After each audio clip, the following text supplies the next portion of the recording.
So thank you, Rick, and it's a real pleasure to be part of this excellent program. First of all, I would like to thank the organizer to invite me to showcase the market access of our first developed product, Kigabec. So, in a nutshell, I would like to give a few words on my organization, Ophelia Pharma. It's a French small independent pharma company. The company is privately owned, mainly by a family fund created by a father of a child who died at 9 years old from West syndrome, the indication of the first product we are developing, Kigabec. So the mission of the company is to develop and commercialize niche products with added value, mainly for rare pediatric indication. Our medicines are essential repurposed drugs, either pure hospital product or also intended for use at home by caregiver or parents. Our focus is mainly on two therapeutic indication areas, neurology, pediatric neurology as for our first product, and also pediatric oncology. We have research and development collaboration with academic institutions in neurology and oncology, and we rely on commercial partnership to expand our footprint worldwide. This slide explains briefly our business model. We start from concrete unmet medical need regarding the current use of existing drug. Further to this identification, we work on a sound and optimized development plan, starting with a target product profile. Then we carry necessary CMC activity to develop a specific formulation adapted to the intended use in pediatric clinical use. Then we can move to clinic as needed after consultation with regulatory agency, mainly via scientific advice in Europe, pre-IND meeting or specific meeting in the US with FDA. Finally, we conduct the global regulatory activities to get market access by ourselves. With regard to market access activity, we can perform those directly in selected market where we intend to launch the product. We can also partner with other commercial pharma companies to launch the products in other territories. So to start with the vigabatrin case study. So vigabatrin is structurally related to the inhibitory synaptic neurotransmitter gamma-aminobutyric acid. Its mechanism of action is well understood, established, by inhibition of GABA transaminase, so that GABA neuronal concentration increased. Vigabatrin has currently two main indications. First, as add-on therapy for many adult patients with refractory epileptic condition, epilepsy. So in this indication, vigabatrin is clearly a last line treatment. But the second indication is purely pediatrics as first line, infantile spasm, West syndrome. This is a rare epileptic indication which starts very early in life, from 1 month to 2 years, and it affects about 3,000 children every year in EU. Infantile spasm must be treated very early in life to prevent irreversible neurological damage. At the beginning of the marketing of this molecule, vigabatrin, it was there was one company, Sanofi, which has launched Sabril. So it has been widely prescribed at the beginning in various and diverse epileptic conditions, but safety issues emerged with this vigabatrin active compound as of 1997. Sabril has impact on visual field, and it was evidenced through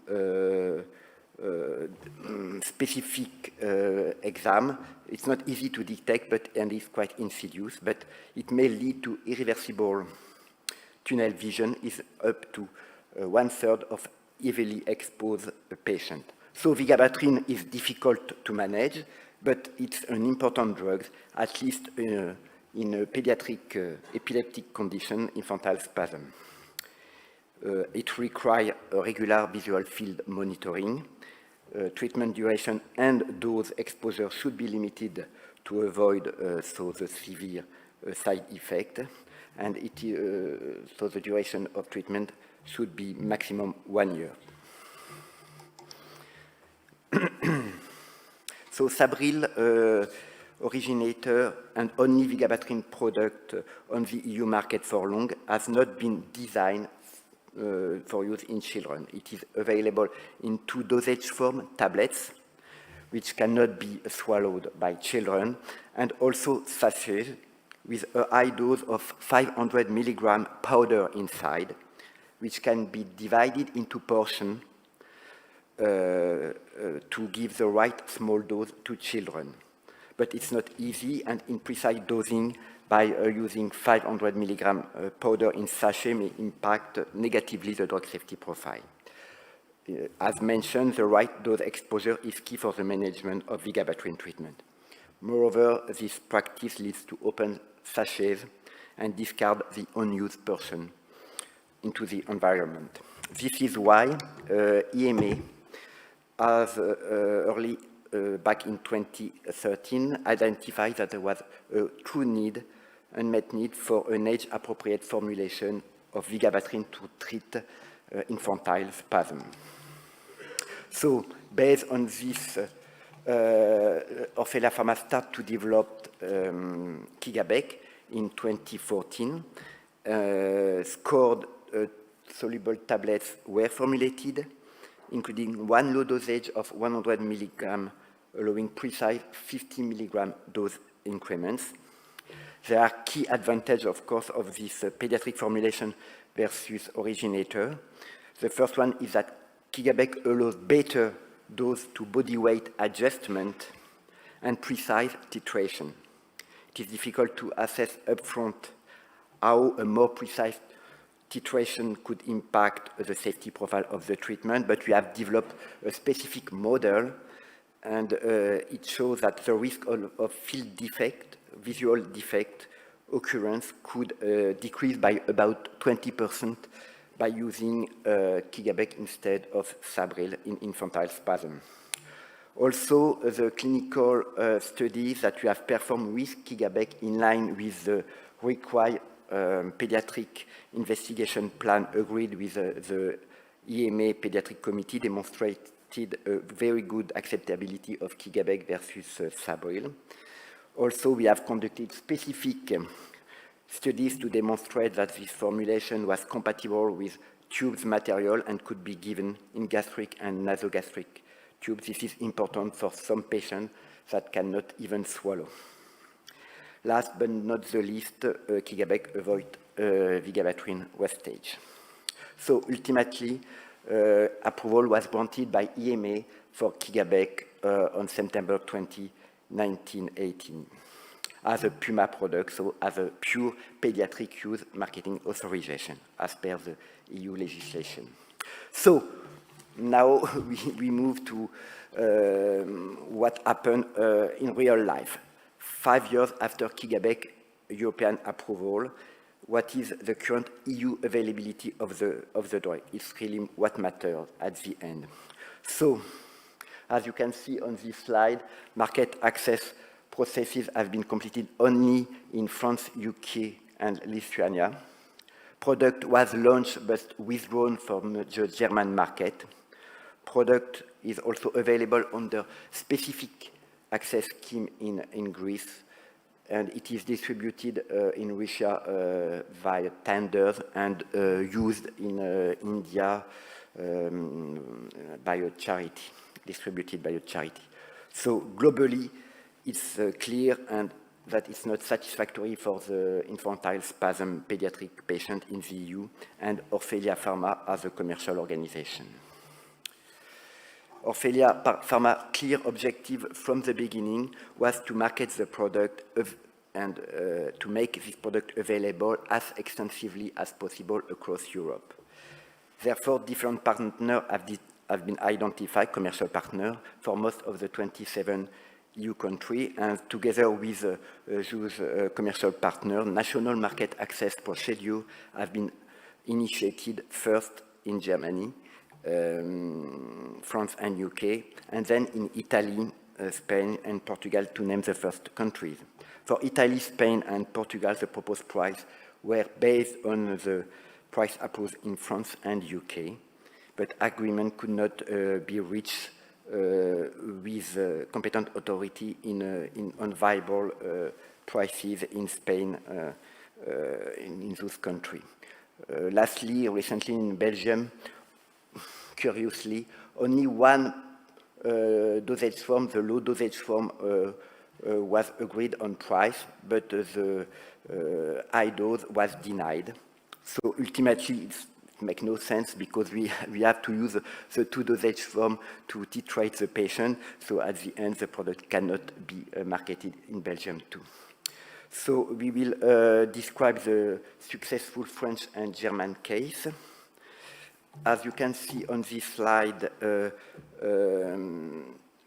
prices are in the UK and France in the same ballpark. For information, monthly treatment of a typical 10 kg child is covered by one box of Kigabec 500 milligrams. Therefore, average monthly cost is not very high, approximately 150 euro, and global treatment cost for to cure patient is about 2,000 euro per child if we take into account that the treatment shall not last more than 12 months.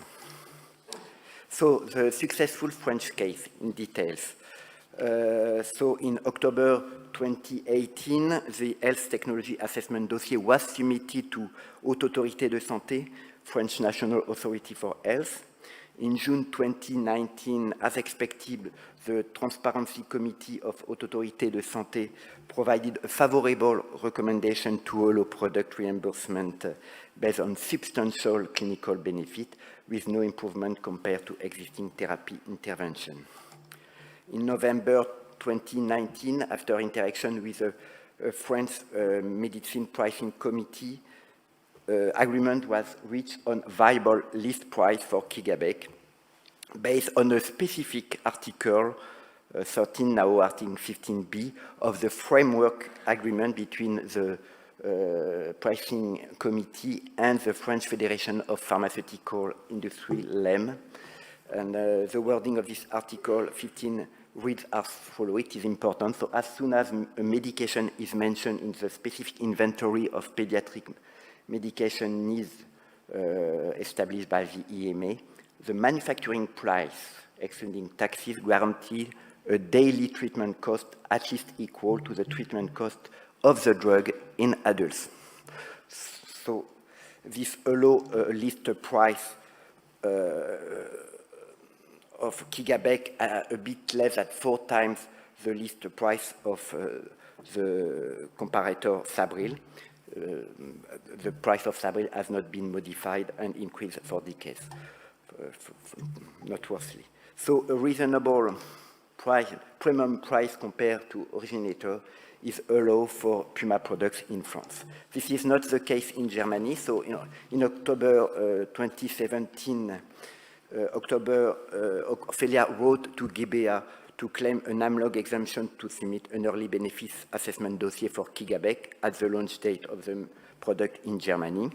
The rationale was based on the fact that according to German law, new formulations of existing drugs are excluded from early benefit assessment. On top, early benefit assessment dossiers are quite expensive, as you may know, to compile and would have constituted significant cost for the company. GBA refused because PUMA products are considered the same manner as a product with new active ingredient due to data exclusivity granted to PUMA products. Noteworthy orphan designated products in Germany are not excluded from early benefit assessment, but undergo at least an abbreviated less expensive one. For orphan drug in Germany, so non-quantifiable benefit is assumed regardless of the actual evidence available for orphan drug, but not for PUMA product. And also the difference between orphan and PUMA is that benefit assessment for orphan are only conducted when the drug exceeds high revenue of more than 30 million, even after AMLOG reform in 2022. So there is really a different market access scheme for PUMA and orphan in Germany, which is detrimental for PUMA. So even if the AMLOG exemption has not been accepted upfront, Kigabec was launched in Germany by our distribution partner on 2019 during the free pricing period. In November 2019, an oral hearing took place to discuss the potential exemption for Kigabec, partly because of the drug expenditure is less than 1 million. But at the end, the Kigabec was confirmed as with a non-proven benefit, with comparator being cheap anti-epileptic drug and also glucocorticoids. So after a last arbitration procedure with GKV in 2020, Kigabec was granted a list price which was 1/3 of the reference product Sabril in Germany. So the final list price is provided on this slide. It's